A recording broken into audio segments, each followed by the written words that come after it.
एक वक्त था जब लोगों ने कहा था कि इंसान कभी चांद पर नहीं जा सकता। वैज्ञानिकों ने साफ कहा था कि पृथ्वी ही विज्ञान की अंतिम सीमा है। 55 में मशहूर वैज्ञानिक डॉक्टर ली डी फॉरेस्ट ने यहां तक कह दिया था कि इंसान कभी चांद की धरती को छू ही नहीं पाएगा। लेकिन क्या हुआ? किसी ने उन बातों को नहीं माना।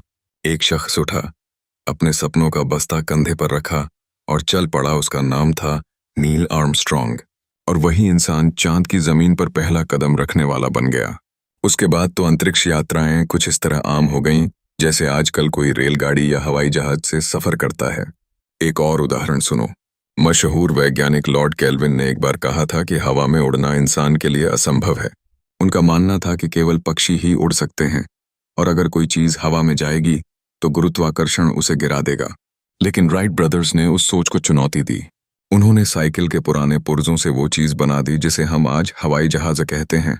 16 साल की मेहनत लगी उन्हें, लेकिन उन्होंने कभी हार नहीं मानी। लोगों ने कहा था वायु सिद्धांत तुम्हारे खिलाफ है, लेकिन उन्होंने तो सिद्धांतों को भी मोड़ दिया। ऐसे ही एक एथलीट की कहानी है। उसे बचपन में पोलियो हो गया था। डॉक्टरों ने कह दिया कि ये लड़की कभी चल भी नहीं पाएगी, लेकिन उस लड़की ने डॉक्टर की बात को नहीं, अपनी माँ की बात को माना और 3 ओलंपिक गोल्ड मेडल जीतकर दुनिया को बता दिया कि किसे क्या करना है। ये डॉक्टर नहीं, हौसला तय करता है। अब जरा अल्बर्ट आइंस्टीन की बात कर लें। दुनिया उन्हें आज महान वैज्ञानिकों में गिनती है, लेकिन जब वे छोटे थे तो उन्हें मंदबुद्धि समझा जाता था।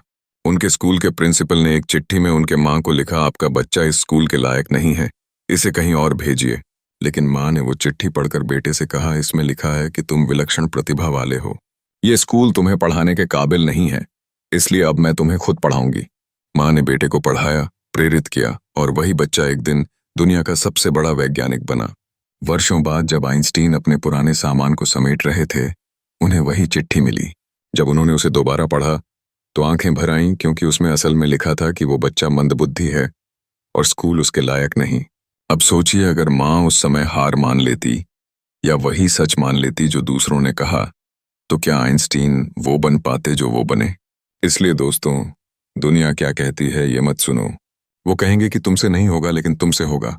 वो कहेंगे तुम गिर जाओगे, लेकिन तुम उड़ सकते हो, क्योंकि तुम में ताकत है, तुम में जज्बा है, और जब तक ये जज्बा जिंदा है तब तक कोई भी सपना तुम्हारे लिए बड़ा नहीं है।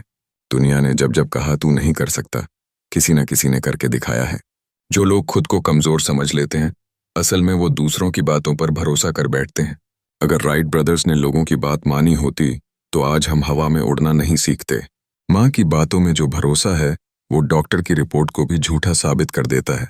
अगर आपको ये कहानी प्रेरणा देती है तो इसे अपने दोस्तों के साथ जरूर शेयर करें, और चैनल को सब्सक्राइब करना मत भूलें, क्योंकि आगे भी ऐसी ही कहानियां आपके दिल को छूने आएंगी।